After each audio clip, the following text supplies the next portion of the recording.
नमस्कार, मैं हूं आपके साथ संजय सिन्हा। आप देख रहे हैं खास बात इंडिया। कहते हैं उजाले अपनी यादों के हमारे साथ रहने दो, उजाले अपनी यादों के हमारे साथ रहने दो, न जाने किस गली में जिंदगी की शाम हो जाए।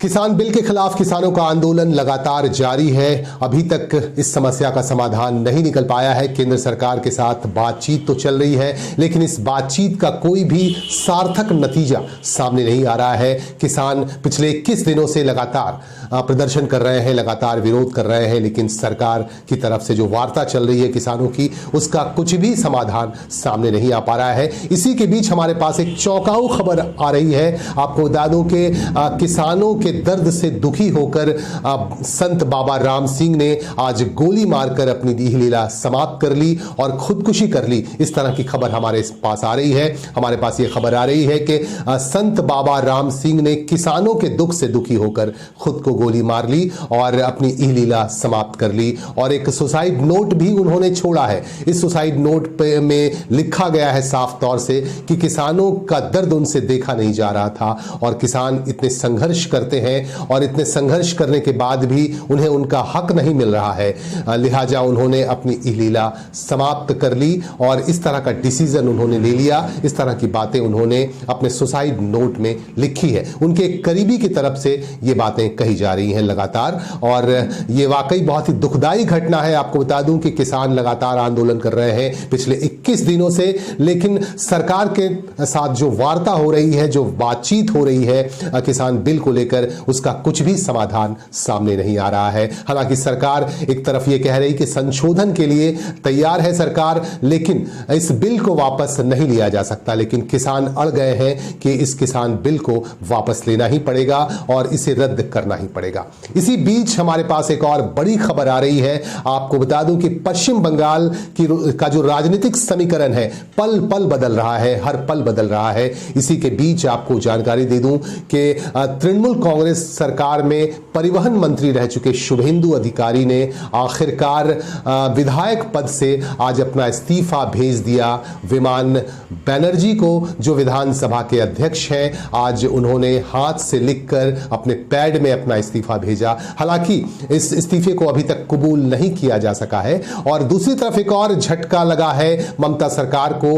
आज पांडवेश्वर के विधायक और आसनसोल म्युनिसिपल कॉरपोरेशन के प्रशासनिक बोर्ड के चेयरपर्सन जितेंद्र तिवारी ने भी अपना इस्तीफा भेज दिया है विधानसभा अध्यक्ष विमान बनर्जी को। हालांकि अभी तक उनका भी इस्तीफा कबूल नहीं हुआ है। उन्होंने ईमेल के जरिए अपना इस्तीफा भेजा है, लेकिन अभी तक इस इस्तीफे पर विचार नहीं हुआ है। आपको यह भी बता दूं कि जितेंद्र तिवारी के मुताबिक उनकी दीदी यानी ममता बनर्जी से बात हुई फोन लाइन पर। उन्होंने यह भी कहा कि आप इस संदर्भ में सोच समझकर फैसला करो, और उन्होंने अरूप दासे जो मंत्री हैं, अरूप विश्वास से भी बातचीत करने की सलाह जितेंद्र तिवारी को दी। इस बात को माना है खुद जितेंद्र तिवारी ने, उन्होंने बातचीत के क्रम में यह बताया।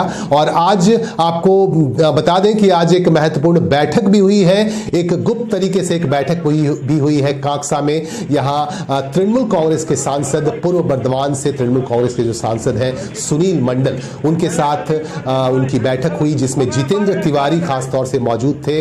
विधायक जितेंद्र तिवारी, शुभेंदु अधिकारी और उनके साथ थे दीप्तांशु चौधरी, कर्नल दीप्तांशु चौधरी भी मौजूद थे। सुनील मंडल के आवास पर यह बैठक हुई और इस बैठक में और भी कई विधायक मौजूद थे, तृणमूल कांग्रेस के विधायक, और इन सभी लोगों ने यह फैसला किया कि तृणमूल कांग्रेस को छोड़कर वह भाजपा में शामिल होंगे। इस तरह के इशारे कर रही है। इस तरह की जो बैठक की गई, गुप्त बैठक की गई, आप देख सकते हैं सीधे स्क्रीन पर कि किस तरह से यहां पे शामिल हो रहे हैं ये नेतागण, जिसमें जितेंद्र तिवारी आपको दिख रहे हैं और इनके अलावा कर्नल दीप्तांशु चौधरी भी दिख रहे हैं और शुभेंदु अधिकारी भी मौजूद हुए यहाँ पे उनके आवास पर। सुनील मंडल का ये आवास है और यहाँ पे गुप्त तरीके से एक मीटिंग भी हुई और इस मीटिंग के बाद ही जितेंद्र तिवारी ने अपना रिजिग्नेशन, अपना इस्तीफा भेज दिया थ्रू ईमेल के थ्रू विधानसभा के अध्यक्ष विमान बनर्जी को। पश्चिम बंगाल की ममता बनर्जी सरकार को लगातार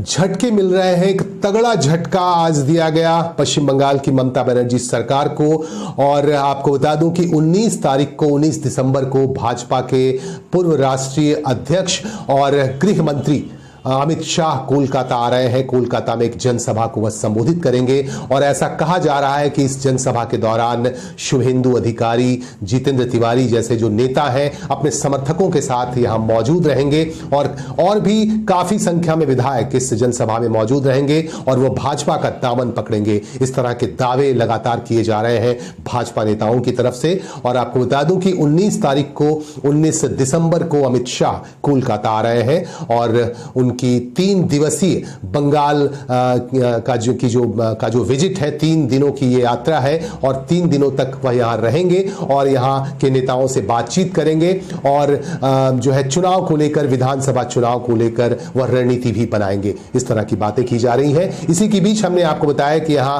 हर पल समीकरण बदल रहे हैं और हर पल कुछ नया जानने को मिल रहा है, कुछ नई खबर हमारे बीच आ रही है। हम हमारे साथ आप जुड़े रहेंगे, पल पल हम आपको कुछ नई बातें, कुछ नई खबरें राजनीति को लेकर बताते रहेंगे। बंगाल में पांडवेश्वर के विधायक और आसनसोल म्युनिसिपल कॉर्पोरेशन के प्रशासक जितेंद्र तिवारी ने तीखा तेवर दिखाना शुरू कर दिया था ममता बनर्जी सरकार को लेकर। चंद दिनों पहले ही उन्होंने सबसे पहले इस्तीफा दिया रानीगंज के टीडीबी कॉलेज के अध्यक्ष पद से और उसके बाद यह कयास लगाया जाने लगा था कि वह बहुत जल्द ही हो सकता है तृणमूल कांग्रेस का दामन छोड़ दें, तृणमूल कांग्रेस पार्टी को छोड़ दें और आखिरकार ये सच होता दिख रहा है और ऐसा लग रहा है कि बहुत जल्द ही वह भारतीय जनता पार्टी का दामन पकड़ लेंगे, भारतीय जनता पार्टी का जो है झंडा पकड़ लेंगे। अमित शाह की सभा में उनके भी मौजूद रहने की बातें कही जा रही हैं और इससे पहले भी उन्होंने एक सभा को आज संबोधित करते हुए कई तीखे प्रहार किए ममता बनर्जी सरकार पर और कई तरह की बातें उन्होंने कही। उन्होंने आरोप लगाया सीधे सीधे फिरहाद हाकिम पर भी एक बार फिर से कि उनकी वजह से आसनसोल शहर का जो विकास होना था वह विकास नहीं हुआ। इस तरह की बातें भी उन्होंने कही और भी कई तरह के तीखे आरोप उन्होंने लगाए। और इन दृश्यों में आप देखिए, हमारे स्क्रीन पर यह दृश्य दिखाए जा रहे हैं आपको कि दुर्गापुर में INTTUC की तरफ से आयोजित इस जनसभा को संबोधित किया जितेंद्र तिवारी ने और इस सभा में खास तौर से मौजूद थे INTTUC के जिला अध्यक्ष विश्वनाथ पाड़ियाल भी और उनकी अध्यक्षता में ही यह कार्यक्रम यहां पे हुआ। और इस कार्यक्रम में जितेंद्र तिवारी ने अपना तीखा तेवर दिखाया। अपने स्पीच के दौरान उन्होंने कहा भी था कि उन्हें 2 मिनट नहीं लगेगा, 2 मिनट के अंदर वो अपने सभी पदों से इस्तीफा दे देंगे वह। और आखिरकार उन्होंने अपने विधायक पद से इस्तीफा दे दिया, इस्तीफा भेज दिया अध्यक्ष को, विधानसभा अध्यक्ष को। लेकिन अभी तक सत्तासीन दल की तरफ से, विधानसभा के जो अध्यक्ष हैं उनकी तरफ से कोई प्रतिक्रिया नहीं आई है। आपको यह भी बता दूं कि 18 दिसंबर को ममता बनर्जी के साथ जितेंद्र तिवारी की एक मीटिंग भी थी। उन्होंने फोन लाइन पर ऐसा कहा था ममता बनर्जी ने कि 18 तारीख को उनके साथ वह मुलाकात करें और उस मुलाकात के बाद कुछ डिसीजंस लिए जाएंगे, फैसले लिए जाएंगे। लेकिन इससे पहले ही जितेंद्र तिवारी ने अपना रिजिग्नेशन भेज दिया विमान बैनर्जी को, जो विधानसभा के अध्यक्ष हैं। 15 तारीख पर्यंत कोनो दलीय सभा বা ট্রেড ইউনিয়নের মিটিং এ না যেতে বলা হয়েছে। অপরাধ কি জানি না, কিন্তু বিশুদাকে আমি বলেছিলাম যে অবস্থাই হোক না কেন, এর আগের মিটিং এ আমাকে বারণ করা হয়েছিল, আমি আসিনি। কিন্তু এই মিটিং এ যে পরিস্থিতি হোক না কেন আমি অবশ্যই আসব। স্বাভাবিকভাবেই আজ এসছি এবং বিকেলের মধ্যে যদি জেলা সভাপতি পদ ছাড়তে হয় আমার 2 মিনিট সময় লাগবে না, আমি ছেড়ে দেব। আর পশ্চিম বর্ধমান জেলার নেতাদেরকে আর ভয় দেখিয়ে এভাবে রাখা যাবে না।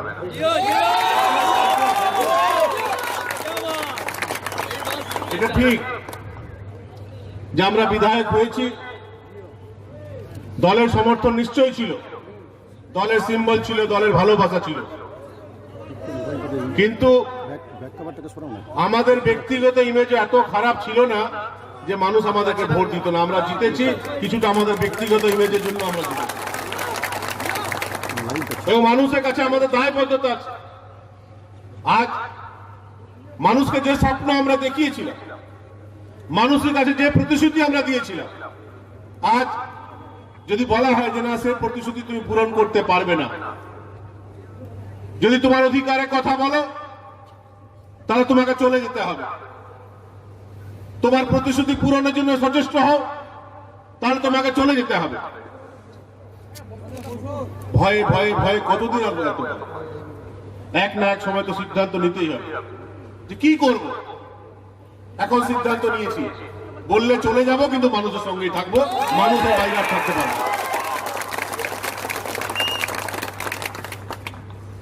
আসানসোল কর্পোরেশনের দায়িত্ব দেওয়া হলো, অক্লান্ত পরিশ্রম করে আসানসোলকে এগিয়ে নিয়ে যাওয়ার চেষ্টা করলাম। আসানসোলের মানুষের চাহিদার মতো আমার মন্ত্রীকে, আমার ডিপার্টমেন্টের মন্ত্রীকে গোপন একটা চিঠি দিলাম। গোপন চিঠি দেওয়ার ফল কি হলো?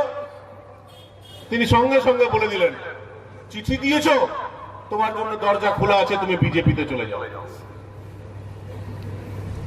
চিঠি দিয়েছো, তুমি তো বিজেপির কথা বলছো। আমিও বলতে বাধ্য হই তখন যে আপনি যিনি কলকাতায় মিনি পাকিস্তানের কথা বলেছিলেন, যে মিনি পাকিস্তান তৈরি করবে, আপনি আমাকে জ্ঞান দেবেন। আপনাকে দেখে কোনোদিন আমরা দলে আসিনি, আর আপনাকে দেখে দল করিও না। মমতা বন্দ্যোপাধ্যায় ওই ছবিটা আছে, ওনাকে দেখে দল করি।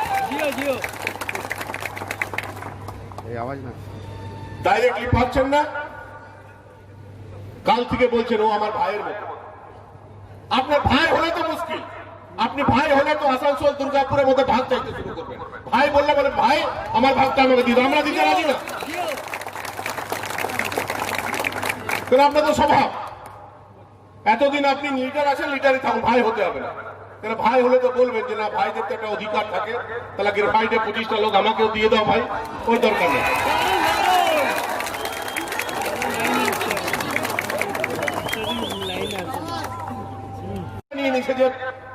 তৃণমূলে যত লোক দলের কথা বলবে, যত লোক মানুষের কথা বলবে, সবাইকে না চাইলেও টেনে হিচড়ে অন্য দলে পাঠিয়ে দেবে, সিদ্ধান্ত নিয়ে নিয়েছে। শুভেন্দু অধিকারী নিয়ে বক্তব্য রেখে, আরে শুভেন্দু অধিকারী 6 মাস গুলির সামনে লড়াই করেছে, তারপর সে নেতা হয়েছে, তার দিয়ে তোমার মুখে মানায় না। মমতা বন্দ্যোপাধ্যায় দুটো কথা বলেন, সেটা মানায়, তোমার মানায় নাকি? ভাবি হাকিম বলবে গিয়ে শুভেন্দু অধিকারীর বিরুদ্ধে কথা, সেটা মানায় না? ওইটা তো ঘটনা যে তৃণমূল কংগ্রেসে মমতা বন্দ্যোপাধ্যায়ের পর সবচেয়ে পপুলার লিডার যদি কেউ আছে, সেটা শুভেন্দু অধিকারী। এটা তো ঘটনা, এটা অস্বীকার করার কোনো উপায়। এটা উচিত ছিল, যারা নেতারা আছে তাদের উচিত ছিল যে ভুল বোঝাবুঝি আছে সেটা মিটিয়ে নেওয়া। এটা উচিত ছিল শুভেন্দু অধিকারীর সঙ্গে বসে আলোচনা করা, যে আপনার আবেগ কি আছে, কেন আপনি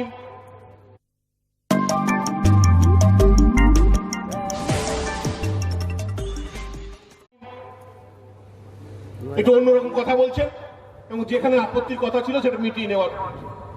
কিন্তু এটা আমাদের মতো ছোট মাপের নেতা, আমাদের সমস্যাই মেটায় না, শুভেন্দু অধিকারীর সমস্যা কি মেটাবে? এরা ভাবে সব অন্য কারোর জন্য জায়গা ছাড়া সব আমাদের চাই। আরে ভাই, সরকার দলটাই চলে গেলে তুমি কি নিয়ে রাখবে? দলটাকে বাঁচতে দাও। দলটাকে যদি বাঁচিয়ে রাখতে হয়, তাহলে মানুষের কথা বলতে হবে, মানুষের জন্য লড়াই করতে হবে।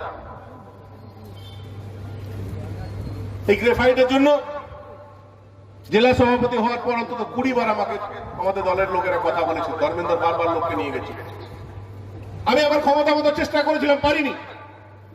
পরবর্তী ক্ষেত্রে যখন বিশুদাকে আইএনটিটিসি দায়িত্ব দেওয়া হলো, আমি ভাবলাম ঠিক আছে, একজনকে দায়িত্ব দেওয়া হয়েছে, এবার শ্রমিক সংগঠনের কাজ উনি করবেন। কিন্তু কয়েক মাসের মধ্যে এটা পরিষ্কার হয়ে গেল যে ওই পদ লোক দেখানো পদ, বাইরের লোককে দেখিয়ে দেওয়া হলো ওই যে ওনাকে দায়িত্ব দেওয়া হয়েছে, আর ভেতর থেকে অন্য সিস্টেম তৈরি করে ওনার কথা চলবে। মানে বাইরের লোকের কাছে তুমি খারাপ হও, লোক বলবে যে ভাই আপনি দায়িত্ব আছেন, কেন কাজ করছেন না, আর ভেতরে ভেতরে আপনার চলবে না। দলের সে একই জিনিস আমার, দলের সভাপতি আমি, আর সভাপতিকে মেসেজ করে জানিয়ে দেওয়া হলো 18 তারিখ অব্দি আপনি কোনো মিটিং মিছিল করবেন। বিজেপি মিটিং মিছিল করবে, সিপিএম মিটিং মিছিল করবে, আর আমি তৃণমূল কংগ্রেসের জেলা সভাপতি। 18 তারিখ অব্দি একজন নেতার ইচ্ছা হয়নি বলে আমি মিটিং মিছিল করতে পারবো না। আজও কোথাও শুনেছেন এই ধরনের নির্দেশ? কোথাও শুনেছেন যে কোনো মিটিং মিছিল করবেন না?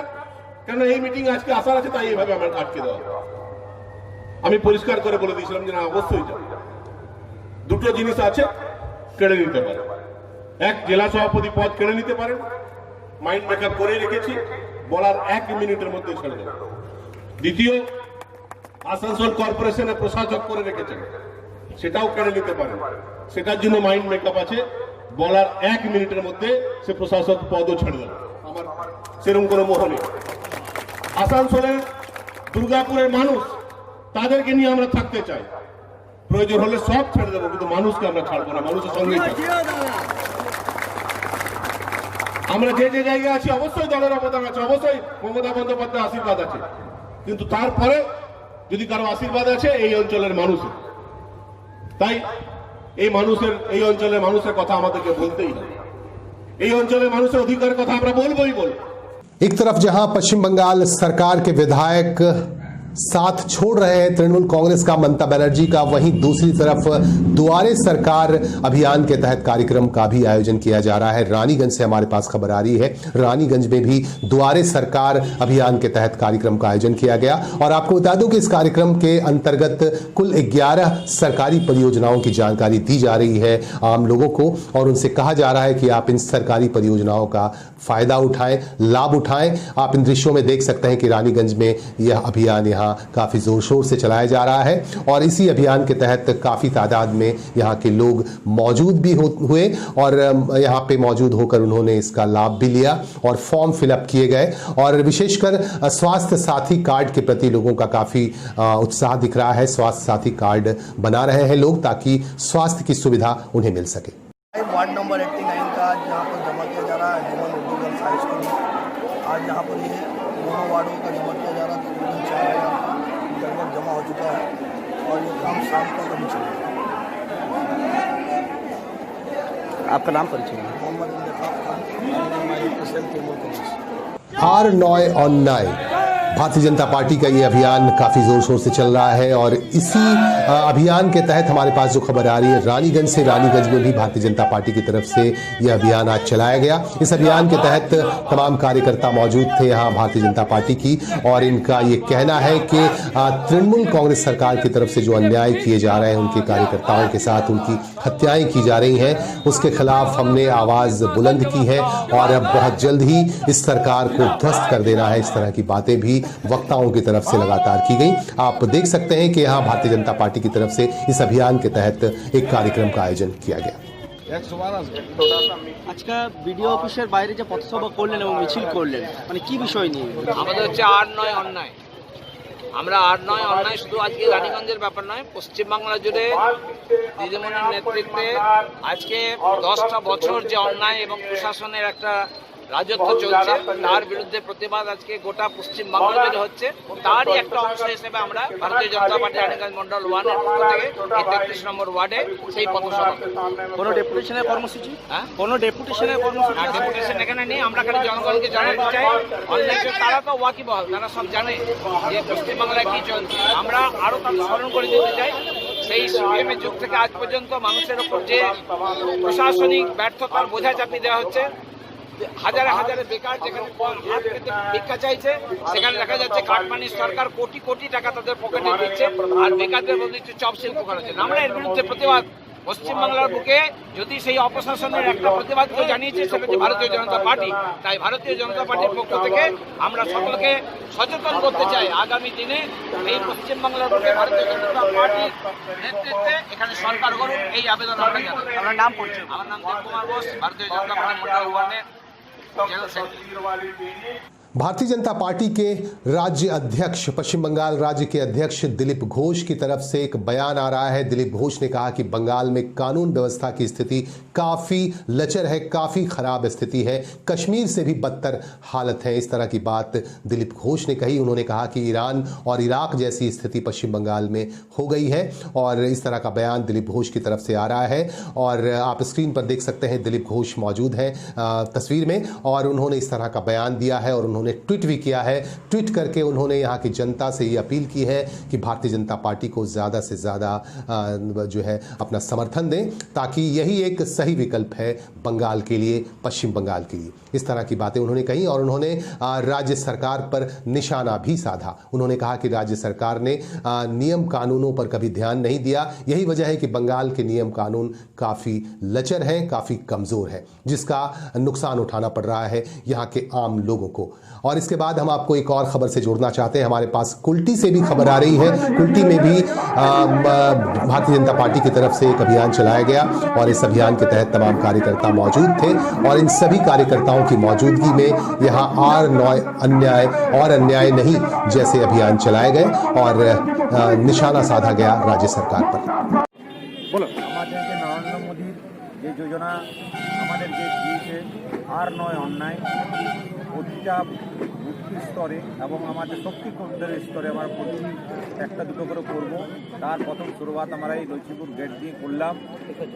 দিদির যে অন্যায়, দিদি যে গরিবের যে অন্যায় করছে এবং নানা রকম দিক দিয়ে মানুষের প্রতি যে দিদির প্রতি অন্যায় হচ্ছে, সেই অন্যায়ের বিরুদ্ধে আমরা ভারতীয় জনতা পার্টি দল সৈনিক আমরা সবাই পথে নেমেছি। আগামী দিন এই দিদির তৃণমূল সরকারকে আমরা গঙ্গায় জলে ভাসাবো এবং আমাদের এইখানে আমাদের পশ্চিম বাংলায় আমাদের বিজেপি সরকার আনবো, এই সংকল্প করে আমরা বিজেপির তরফ থেকে আমরা এইভাবেই প্রতিদিন আমাদের কার্যক্রম চলবে এবং এই কার্যক্রম আমাদের পুরো জেলা স্তর থেকে আরম্ভ করে মন্ডল স্তর থেকে আরম্ভ করে বুথ স্তর থেকে এবং শক্তিকর্ম স্তর থেকে আমাদের। দাদা আপনার নাম আর পরিচয়টা বলে দিন। আমার নাম সত্যজিৎ দাস, এই কুলটি মন্ডল কুলটি বিধানসভার যে আমাদের এখানে মন্ডল, সেই মন্ডলে আমার প্রেসিডেন্ট সত্যজিৎ দাস, মন্ডল 4। দাদা বলুন কি কর্মসূচি করলেন এখন? আজকে পশ্চিমবাংলার বুকে ভারতীয় জনতা পার্টির নেতৃত্বে আমাদের গৃহ সম্পর্ক অভিযান শুরু হয়েছে। আমাদের নির্দেশ প্রতিটি মানুষের বাড়িতে যে মানুষের প্রতি যে অন্যায় তৃণমূল কংগ্রেস সংগঠিত করছে তার বিরুদ্ধে মানুষকে বোঝানো। যে মা মাটি মানুষের সরকার বলে তিনি এসেছিলেন এই সরকারে এবং বলেছিলেন বদলা নয় বদল চায়, আর আজকে বদলা এই বদ্ধ ভূমিতে যেখানে মা আজ কাঁদছে, বোনেরা আজ ধর্ষিত, মাটি রক্তাক্ত, মানুষ ক্ষুধার্ত, এই জিনিসগুলি আমাদের পশ্চিমবঙ্গের বুকে ঘটে চলেছে। আমরা মাননীয় নরেন্দ্র মোদীর নেতৃত্বে প্রতিটি মানুষকে বলতে চাই যে ভারতবর্ষের একজন মানুষও ক্ষুধার্ত থাকবে না, ভারতবর্ষের এমন একজন মানুষ থাকবে না যার গৃহের ছাদ থাকবে না, ভারতবর্ষের এমন একজন মানুষ থাকবে না যার চিকিৎসা বিনা মানুষ মারা যাবে, ভারতবর্ষের এমন একজন মানুষ থাকবে না যেখানে যে গ্রামে রাস্তা থাকবে না, ভারতবর্ষের এমন কোনো গৃহ থাকবে না যেখানে বিদ্যুৎহীন গৃহ থাকবে।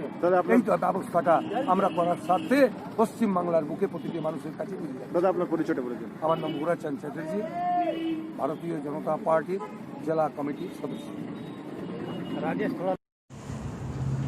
कुल्टी के नियामतपुर इलाके में doctor Bhimrao Ambedkar welfare society और न्यू स्पोर्टिंग क्लब के साझेदारी में यहां नेत्र जांच शिविर का आयोजन किया गया। इस नेत्र जांच शिविर के दौरान काफी संख्या में लोगों ने अपने आंखों की मुफ्त जांच कराई। इस संदर्भ में हमारे संवाददाता ने बात की न्यू स्पोर्टिंग क्लब के पदाधिकारी कपिल बावरी से।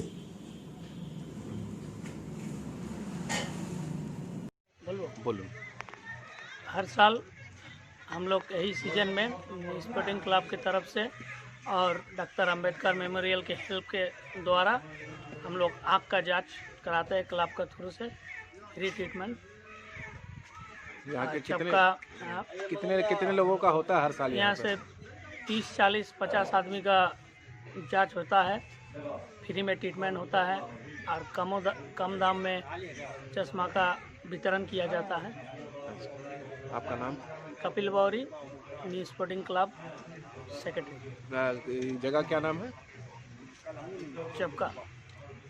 कुल्टी के सीतारामपुर इलाके में बंग ध्वनि अभियान चलाया गया तृणमूल कांग्रेस की तरफ से और इसकी अध्यक्षता कर रहे थे, इसका नेतृत्व कर रहे थे स्थानीय विधायक उज्जवल चैटर्जी जो वरिष्ठ तृणमूल कांग्रेस के नेता भी हैं। उनके साथ युवा छात्र नेता जतिन गुप्ता और युवा तृणमूल कांग्रेस के ब्लॉक अध्यक्ष बाबन मुखर्जी मौजूद थे और इन सभी की मौजूदगी में यहां यह अभियान चलाया गया।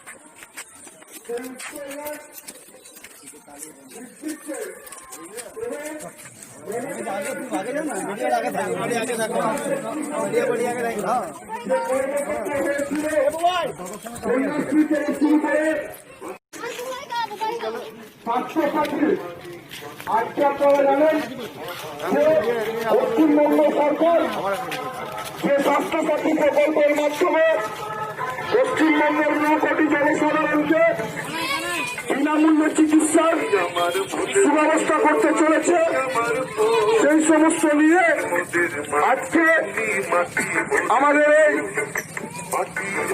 বঙ্গভূমি যাত্রা পশ্চিমবঙ্গের সাধারণ মানুষের কাছে অনুরোধ যে আপনার দুয়ারে আজকে সরকার এসছে এবং আপনার দুয়ারে আজকে বিধায়ক নিজে এসে। खास बात इंडिया के साथ जुड़े रहें, हमारे YouTube चैनल को सब्सक्राइब कर लें और पास के बेल आइकन को दबा दें ताकि हर नोटिफिकेशन सबसे पहले आप तक पहुंच जाए। इन्हीं बातों के साथ हमें दीजिए इजाजत। नमस्कार।